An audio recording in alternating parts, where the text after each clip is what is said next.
which I think that's a good segue into Vishaka, which is quite a, if you're using the word cauldron, it's definitely quite a cauldron. And actually, let's switch here to the gunas that are connected with it, because that's going to give us an understanding of the differences between the processes that are going on here, which is it's tamasic at its basis. So very firm, solid energy. Upon that, it's sattvic. And capping that all off with rajasic energy. So three very differing forces all mixing together. And this is building upon that swati energy. So it makes perfect sense. There's a mixture of energy that's for lack of a better way to put it, that's percolating. But it's still very solid at its basis. The deity that's connected to this, there's actually two deities put together as one called Indragni, which is Indra and Agni. So Indra was the king of the gods, and he had great prowess and went through a lot of different feats or achieved a lot of different acts in order to show his strength. In order to gain that prowess, he had to go through a lot of tests, a lot of challenges. Agni being fire, that's about transformation. So in order for the individual to recognize their potential, to tap into their potential, they go through, quite a transformational process and a purification process. Vishaka literally means branched or forked. So one of the things that tends to happen with processes that are connected to Vishaka is at this point, there's sort of an uncertainty of direction. But because there's an uncertainty, there's a stillness inside of one that's going, I'm not sure about which direction to go. I don't know if I should go this way. I don't know if I should go that way. But I'm just going to be still and allow myself to receive the input that I need. And when I receive that input, well, maybe I'll try this. When I receive the next input, maybe I'll try that. So I'll try a lot of different things just to see what the right thing is, right? Two different symbols connected to Vishaka as well, a potter's wheel and an archway. So let's look at the potter's wheel first. Basically, let's look at the tamasic energy. So tamasic energy is dense and doesn't want to change things. So that's the stillness. That's saying, I'm just going to be still inside of myself. So that lump of clay is put on the wheel, and you have to put that lump of clay right in the center of the wheel. Otherwise, what you're creating is just going to, kind of be unbalanced, right? So at the center of the wheel, there's that stillness. And then there is the acceptance of what the universal will might be. There's a desire to look at what the universal will, where's the universe trying to guide me? That's the sattvic energy. And once that universal will is accepted by the individual, then there's the rajasic energy of the spinning of the wheel and the hands that begin to shape the lump of clay. And that lump of clay is going to take on several different shapes in the process of becoming what it's actually going to become.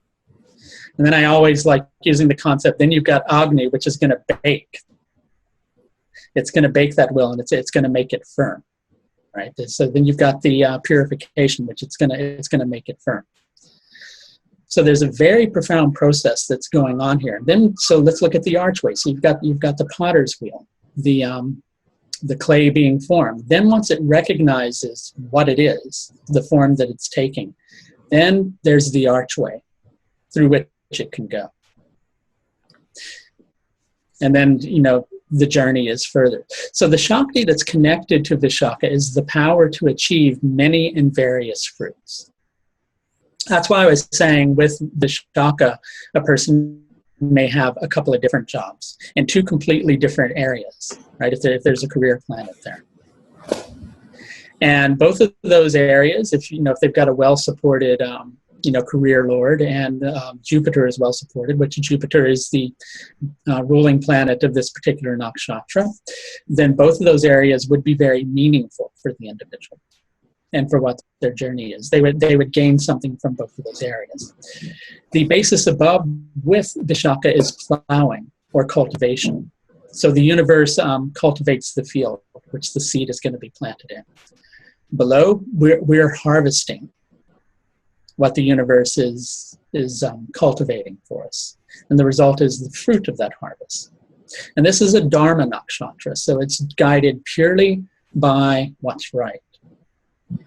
And with Brahma, it's creative. So we're wanting to create something.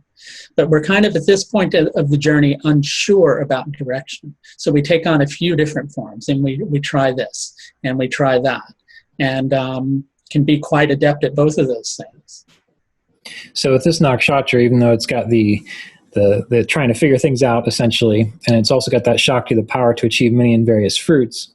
Well, number one, there's the figuring it out, but then looking at the basis above of plowing and cultivation, the basis below of harvest, the result, the fruit of the harvest, and that kind of makes me think that even though there is that trying to figure out which way to go or what to do, that planets in this nakshatra or even cusps in this nakshatra will give fruits of the harvest, or will manifest freely in a person's life, and maybe in multiple ways. Like if we have a wealth-giving planet, well, maybe this person achieves many and varied fruits of different avenues of wealth. Or maybe if it's the seventh house lord or the seventh cusp, then this person is able to achieve many and various successful partnerships. Is that? I'm trying to reconcile the possible trying to figure out which way to go aspect of the nakshatra, along with the fact that it seems like this nakshatra would indicate acquiring or gaining the harvest of whatever it is you're trying to cultivate. Well, let's use the relationship analogy. The person may take that approach. They may be able to form several, over the course of their life, several different successful relationships. Let's use the career analogy. They may be able to have several different jobs, mm-hmm. and be quite adept at both of those jobs. But inside of themselves, in association with that, there would also probably be the concept of going, but by the same token, I'm not sure if that's right for me, mm-hmm. or if this is right for me, or if I should be following this path, or if I should be following that path. And because I'm unsure of which path I should be taking, I'm going to do both of them, or I'm going to do all three of them. Okay. And that fits in a little bit as well with the model that you were discussing with the person, somebody who has a couple of different jobs or has, let's say you were talking, I think, about successive jobs, but let's say a person is working part-time here and part-time there. Mm-hmm. And they're doing it because of their own choice, not because they feel that it's something they have to do. They're doing it because of their own choice, and they're going, well, I want to do this, but I'm also doing that, because I want to see which of these is actually the best for me. Right. Okay. Does that answer your question? It does. It does. The final thing I guess I'm curious about is where how would I put it? The idea of the uncertainty aspect of things. Okay. Where does that specifically, where does that come from? Where is it primarily from the symbolism of, say, the potter's wheel, and then finally the archway, going through the archway, or is there some other story or idea behind this nakshatra that speaks to that? I'm just curious. It's just when I'm reading over this and when I'm thinking about the nakshatra, like that part of it, while I see the many and various fruits, that doesn't necessarily in my mind say I'm uncertain. It just shows I'm going to get a lot of something. Yeah. So, right. Exactly. I think the answer to that would be, it arises through a level of dissatisfaction or a lack of meaning. Because this is a Jupiter-related nakshatra, it's going to be propelled by looking for meaning. Right? So there's a desire to find meaning. I'm uncertain. So that's where this uncertainty comes from. I'm uncertain of what this means for me. I'm uncertain of what I mean. Okay. Right? So I see. What do I mean? Who am I?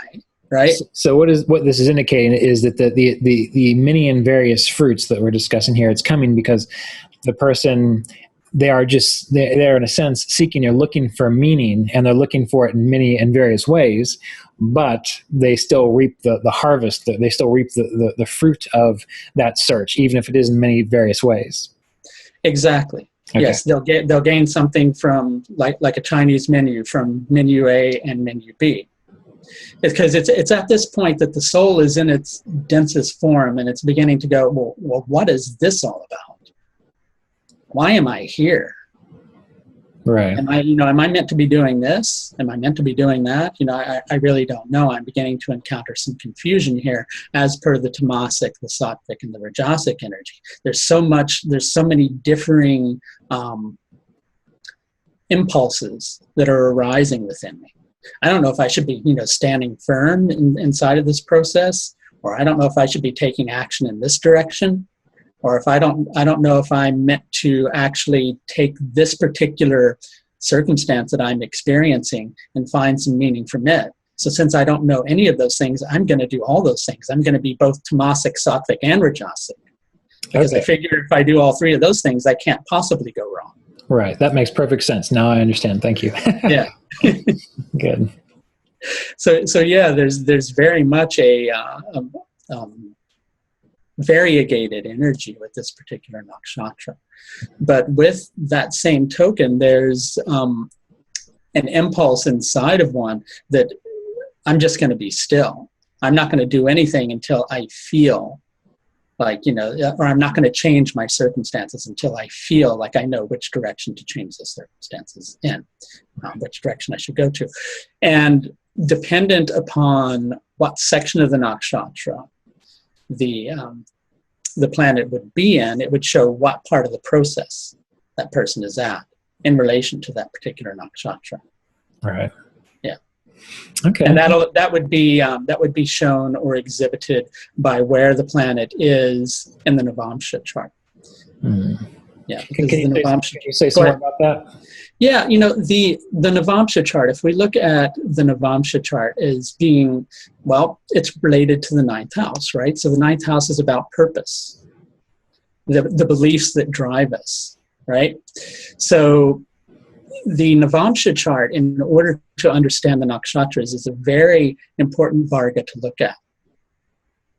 I mean, obviously, if you're looking at let's say we're looking at career and you're looking at the dashamsha, right? You would also be taking a look on many levels at the nakshatra through the dashamsha as well. So you can look at the nakshatra pretty much through any varga chart. But in order to really understand what the soul is experiencing through that particular nakshatra, I myself find it very important to look at the navamsha, because it's going to give a tone of what part of the process in relation to that nakshatra the individual is going through. Because if we look at the concept that a sign, that a rashi is going to be guiding an individual along a certain line, a nakshatra is going to be providing a little more detail along which line that individual should be going along. Then the different varga charts are going to give a little more insight into that. But I find the primary importance in terms of understanding the process of that nakshatra for the individual is where is that placing the planet in the Navamsha chart. And you're looking at it primarily based on the sign that it's going to, or the house in the Navamsha? Or both? Okay. Both, yeah. But primarily through the rashi, through the sign. But you can look at the house too and get a lot of insight into that. That's why the concept of Vargodama is so important. Mm-hmm. Yeah, because it's going to show a sense of purpose in regards to that planet, which is flowing from inside the individual into the material realm. Right. It's going to make it such a very powerful force. And the inside is the Navamsha. Sorry? The inside is the Navamsha. That's where it's flowing from. Yeah. Okay. Yeah. Okay. Interesting. Yeah. Good. Yeah. I think that covers it for Vishaka. Unless you had a question. No. I think we've covered everything that's on my mind about that. Yeah. It was good to hear a little bit about the Navamsha too. We'll probably have to talk a little bit more about that as we get towards the technique aspect. Yes. Yeah. But anyway, all right. Well, thank you. And I guess we'll have 4 more nakshatras obviously coming up in our next section. Exactly. We've got Anuradha, Jyeshta, Mula, and Purva Ashada. Excellent. Good. Yeah. All right, Michael. Well, thank you for tuning in with me today, and I look forward to speaking with you next time. Thanks, Ryan. Okay. Take care.